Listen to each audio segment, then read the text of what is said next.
before we get started on this, like this interview, whatever, let me give you some flowers real quick if you don't mind. Let me give you your flowers. So a lot of the content you created predates this era of social media. Like 6 seconds or less, you were doing it for the vibe. Yeah. And you have parlayed that to so many different opportunities. I mean, to TV shows, movies. I love the tiny house thing. Like, dude, I swear I forever laugh at those episodes. I love those. So many friends would watch shows. Like, you have done so much. Like, you really are one of the original content creators in social media. Especially in this era where you can go, when you can be Khalees and go viral for everything, for breaking your neck and your back. You know, you can go viral for everything in this social media. But you was one of the original content creators of doing everything on Live, to Twitter, to Instagram, to Facebook. You might even been on Periscope. People remember what Periscope was. Yeah. Doing so many different things. You was making people laugh, giving great messages. You was doing phenomenal things, and still doing phenomenal things now. And I sincerely mean that. So, congrats to you. Congrats on your success. I appreciate that, man. And now I want to point out one of my favorite skits by you. It's not too old, but it's a little old. Okay. Now, one of the skits was like, yo, this how dudes be when Meg Thee Stallion come on in the car. That's me. I'm one of them dudes. I'm one of them. I'm sorry, but look, Meg got bars. I be bumping some Meg. Shout out to the hotties. That's me. I'm sorry, bro. I be bumping some Meg. I got no shame in it. I bump Meg. See, it ain't nothing wrong with that. And that's been my whole thing with creating content my whole career. It's been all about doing what's real to me, not what's real to somebody else. I feel like if it's real and it's personal to me, that means that it'll be real and personal to somebody else watching it. And even if you don't do it, you know somebody who do it, so then it becomes personal to you as well. And I like that video too. She liked it too. That was what's up.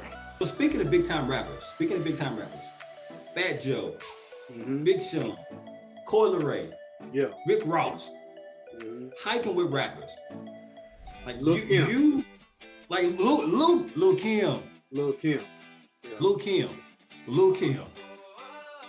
How, like, what inspired that show? Like, you got a bunch of black people taking about the high heels of Atlanta. Like, yo, we're gonna hike up these big hills. We're gonna have fun and talk about it. How did that happen?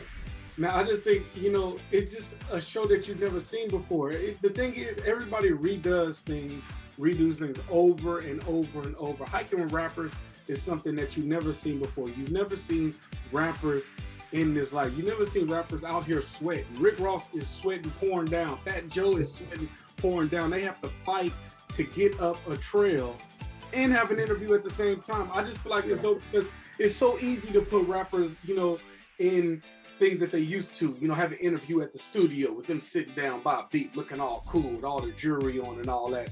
They're actually in places that having jewelry on is not a good thing. Quavo had a problem with all that jewelry. He started out saying, "Oh, I'm iced up, I'm cool," and then we got up that hill and he wasn't that cool no more. That ice was hanging down and it was heavy in a bad sense in that point. So, I just feel like it's dope. I feel like it's something that you've never seen before. It's fresh content. That's just what this world needs right now. I love, what I've been hearing about it. Just so many things. So it's so many people connecting because so many people love rappers, so many people love hiking that you wouldn't know love hiking, and now they just falling in love with the show and the content that you're getting from it. Rick Ross talked about some things with Jay-Z that I don't think people have ever heard before. Heard the way he spoke on Jay, and that's what I think is so dope about it. I feel like that heat does that though. I feel like once they get in that heat, they start sweating. They start thinking about it. Some things start spilling out that they might not have said any other place. So I feel like the heat was actually helping me out during the interview process.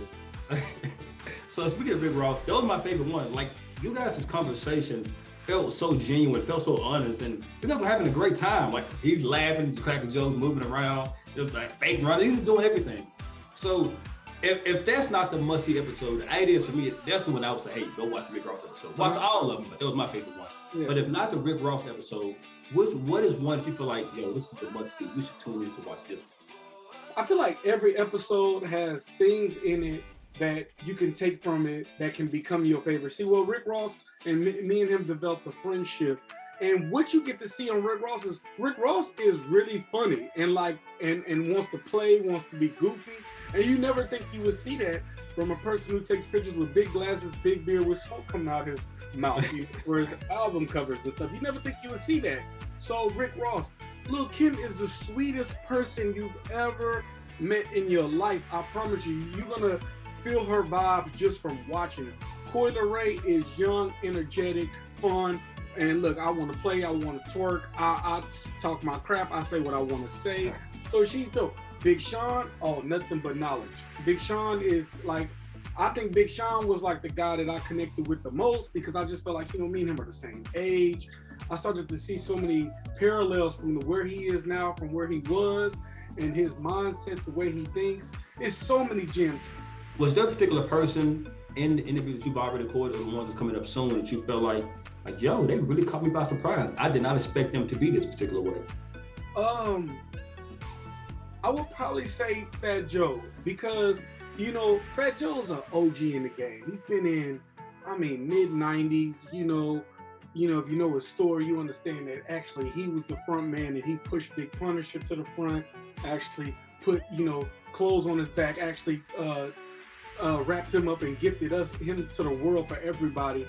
And the thing that I loved about Fat Joe was that he's all about the work, and he's a passion behind it. Like, there's one thing he said, when we first started, they might not have got this on camera, but he was like, oh man, I didn't know I was gonna hike, and I didn't know all this, but I'm from the old school, and in the old school, you get the work done. And that meant something to me because, you can deal with so many personalities that are used to things a certain way, and it's not their fault. It's what's been given to them up until this point. So that's what creates, who they are. Where you listening to Fat Joe, who's like, I'm sweating, I'm going through all this, and he's off camera just like, I'm about to get it done because that's what I came to do. And after it's all over, I'll sit back and relax. But right now, I'm gonna go hike. And I really appreciated that about Fat Joe, and really, love that about him. I was just like, that's something that I can take for my career forever. Like, just get the work done. I try to do that now, but I can remember that even at his age and doing 25 years in the game, that it's still about getting the work done. Is there a particular person that you want to bring on the show? I can tell you are extremely passionate about it right now when we're talking about. So I'm curious to know, man, who can come in next to bring this out to you? But I want to watch the next episode now to hear you speak about it. Yeah, man, it's so many people. I would love to talk to Meek Mill, man. Drizzy would be amazing. I think the thing is with rappers, you can't really say who you would want to talk to because everybody is going to bring something that you didn't know you were going to get. There was some that I was more excited for than others, but the ones that I wasn't as excited for as others became like the ones I was like, I left and went home and was like, wow, I can't even believe that conversation and everything that I ended up having with that person. So, man, all of them, man, because they all have something to bring. They all have something. They all have knowledge for somebody. There's something that you can take from it. There's funny moments from all them struggle. They never let us see them struggle. That's the thing about a rapper. Every time they got the bottles, they have fun. I get with rappers, you gonna watch them struggle. Yeah, complain, sweat. This is you. You gotta keep working on your craft. More opportunities come the more you work. Keep working on your craft. More opportunities come the more you work. We said that 2 years ago in the interview, and you ain't stopped working. So what keeps you going? And what do you feel when you hear that? Because when I heard that, I was like, yo, I'm writing this down. That speaks to me personally and professionally. So what do you take from me? Man, I take, growth, because, I understand that I didn't think like that as a youngster, in my early 20s. That's why I always tell people younger than me, just chill. You got time. I promise you, you're not going to think the way you think now when you're in your 30s. I promise you, if you do something wrong. So, I just feel like that's growth. I feel like when I hear that, the first thing I think is generational wealth. I got 2 kids. I want to leave them with something. A lot of the times, we grow up, we're not able to leave our kids with anything. It's not my parents' fault. It's not their parents' fault. We ain't nothing but a few generations of slavery, like I said. But, we're at a point now where we can actually leave them with something, leave them with a foot head, and that's all I think about every day. All I think about every day is I want my kids to grow up in a world where they are reaping the benefits of the work I put in. And they understand that, and they're able to do that for their kids. And I feel like I had this thing, right? This thing that I feel like all our ancestors watch the world and look at life through our eyes. I feel like everybody who is from me, who's a descendant, I'm a descendant of, watches my life through my eyes, right?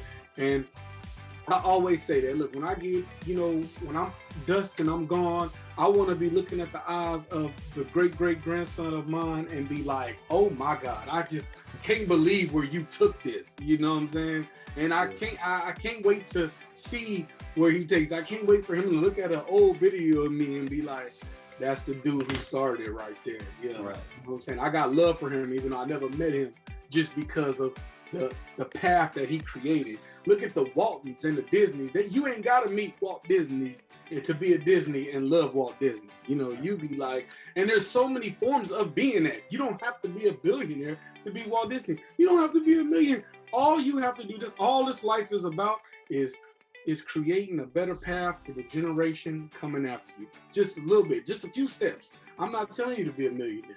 I'm telling you to just do a few things, do something that you know that your children will be better off than you were. And hopefully they do the same and do the same.